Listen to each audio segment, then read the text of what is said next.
Paano ma-verify ang change status sa PRC? Hello everyone! Kung gusto mong malaman kung paano i-verify ang change of status sa Professional Regulation Commission, nasa tamang video ka. Ipapakita ko sa inyo ang mga simpleng hakbang para mabilis ninyo ma-check kung updated na ang iyong PRC record.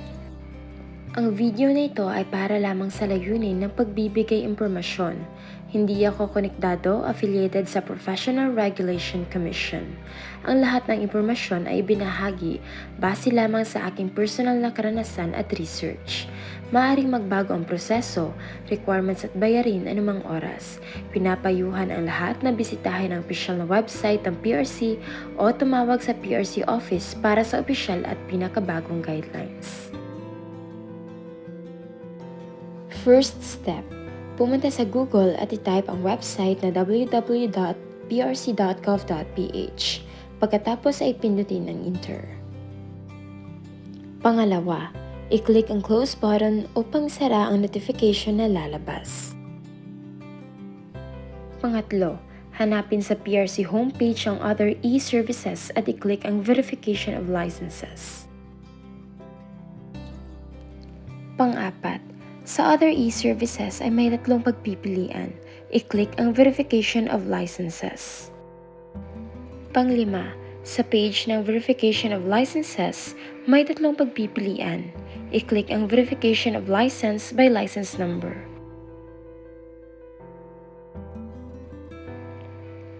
Pang-anim, punan ang form sa pamamagitan ng paglalagay ng iyong profession, license number at birth date. Hanapin lamang ang iyong profession kagaya ng professional teacher at i-click ito. I-type naman ang iyong 7-digit license number. Paalala, ang license number ay ang 7-digit registration number na makikita sa iyong PRC ID. Huwag kalimutang punan ang iyong birth date sa pamamagitan ng pag-click nito. Pang-pito, kapag tapos nang punan ang lahat ng kinakailangang impormasyon, i-click ang I am not a robot pagkatapos ay pindutin ang Verify. Kapag lumabas na ang iyong married name, nangangahulugan ito na updated na ang iyong status. Maaari ka nang kumuha o magproseso ng iyong PRC ID sa pinakamalapit na PRC branch. Frequently asked questions. Ano ang PRC LERIS?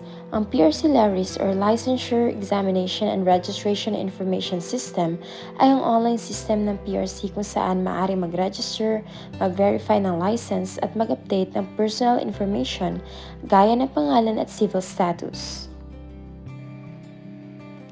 Kailangan bang may PRC account para ma-verify ng license?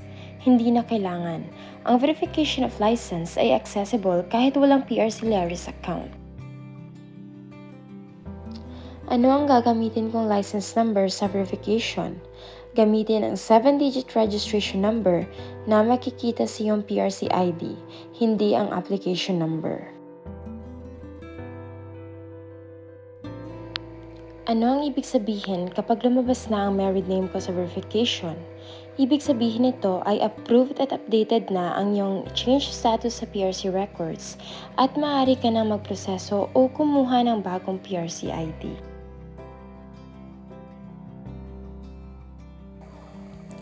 Paano kung maiden name pa rin ang lumalabas? Ibig sabihin ay hindi pa updated ang iyong record. Maaaring ongoing pang processing, kulang ang requirements, hindi pa na-approve ng PRC. Kaya, mainam na mag-follow up sa PRC branch kung saan ka nag-a-apply. Gaano katagal bago mag-reflect ang change status sa PRC system? Umaabot ito ng 19 working days, ngunit depende pa rin sa dami ng applications at completeness ng documents. Pwede na ba akong kumuha ng PRC ID kahit online pa lang ang verification? Oo, basta lumalabas na ang updated name status sa verification system, maaari ka na mag-set ng appointment para sa PRC ID processing. Ano ang gagawin kung ayaw mag-load ang PRC website? Subukan ang mga sumusunod. I-refresh ang page, gumamit ng ibang browser, i-check ang internet connection, at subukang bumalik sa ibang oras, madalas mabagal kapag peak hours. Paano kung lumipas na ang ilang linggo at hindi pa rin nababago ang pangalan sa website? Maaari magpadala ng email sa regional branch kung saan ka nag-a-apply upang maproseso kaagad ang inyong change of status. Kailangan ba ito para sa renewal at initial PRC ID processing?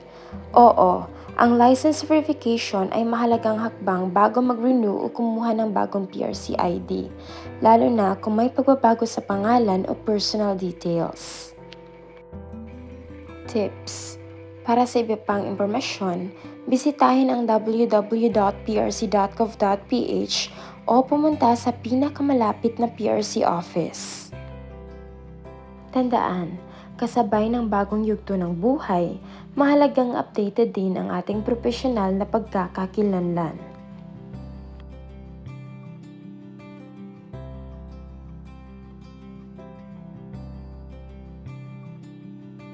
At iyon ang mga hakbang kung paano i-verify ang change of status sa Professional Regulation Commission. Kung nakatulong ang video na ito, huwag kalimutang i-like, i-share at mag-subscribe para sa mas marami pang helpful guides. Salamat sa panonood!